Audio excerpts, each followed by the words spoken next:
Ketemu lagi di Hot Room, Ibu Devi. Apa penyebab kok banyak wanita tidak pakai logika, mau ditipu hanya dengan aplikasi kencan tanpa pernah ketemu, menyerahkan uang, bahkan disuruh foto-foto telanjang? Ya, ini bukan hal baru, Bang. Izin, ini sudah ada prakteknya dari era 1500-an. Abad ke-16 ini sudah terjadi. Emang hanya udah sekarang lahir dulu situ. sejarah artinya bentuk penipuan di mana orang bisa kekayaannya tergerus tanpa bertemu dengan perampoknya.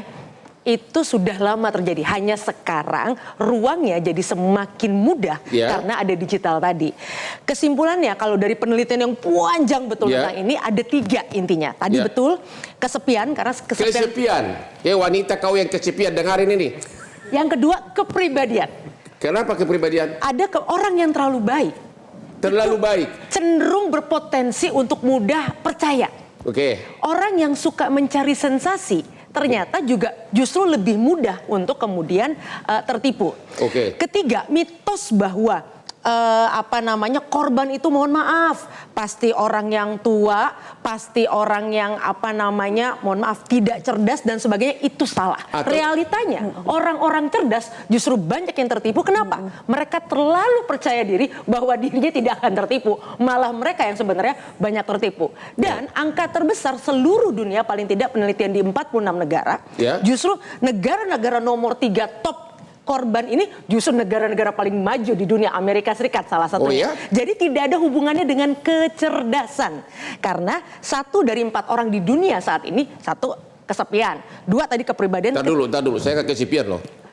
Itulah abang, kita harus banyak belajar dari abang gitu kan. Kesepian, Tadi kepribadian, baik yang kemudian dia cerdas, lalu kemudian dia suka buru-buru gitu ya, orangnya terlalu bersemangat buru-buru kayak saya nih berpotensi nih gitu untuk kemudian mengambil keputusan secara tepat dan cepat bagi sang penipu. Yang ketiga adalah ada namanya kemesraan.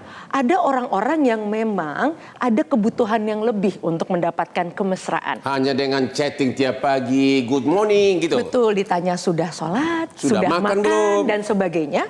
Yang awalnya catatannya sebenarnya nggak semudah itu, Bang. Lanjutannya, mereka hebatnya para penipu ini, walaupun tidak ada persekutuan para penipu ini seluruh dunia, tapi satu yang mereka tampilkan, bukan hanya mereka menghujani dengan cinta, tapi mereka juga menampilkan diri layaknya orang biasa. Yaitu apa? Mereka mengakui misalnya mereka punya kelemahan. Sehingga dalam komunikasinya, orang akhirnya tertipu yang awalnya, ini mah tukang bohong. Tapi lama-lama karena orang ini juga menampilkan sisi lemahnya, jadi seakan-akan dia manusia beneran, itu membuat orang menjadi makin percaya. Dan kelemahan lagi adalah kalau ketika orang yang dihadapi itu orang baik, itu kenapa? Kita selalu ingin jadi pahlawan.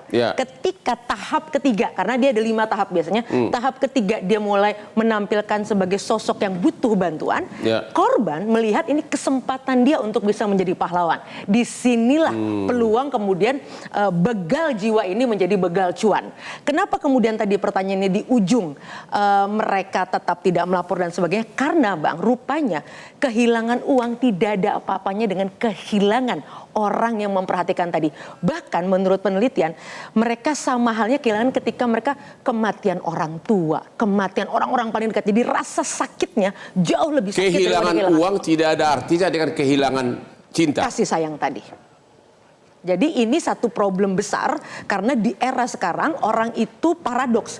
Kita bisa punya follower 2 juta gitu misalnya. Saya 9,1 juta, Bu. Luar biasa. Selebritis kita. Tapi bukan berarti abang tidak kesepian. Orang lain maksudnya. Kalau abang kan orang lain sering kesepian, saya pikir. Betul. Nah, itu satu problem besar. Makanya bahkan di banyak negara sampai ada kementerian khusus urusan kesepian. Hah? Di mana itu? Di Inggris, di beberapa negara itu ada kementerian. Kementerian khusus urusan kesepian. Karena ini menjadi pandemi sosial. Ini penyakit sosial yang nggak main-main. Yang kalau dalam konteks biologis sama dengan Anda merokok 15 batang sehari. Pak Jokowi dengar ini. Perlu ada kementerian untuk urusan kesepian. Jelajahi cara baru mendapatkan informasi. Download Metro TV Extend sekarang.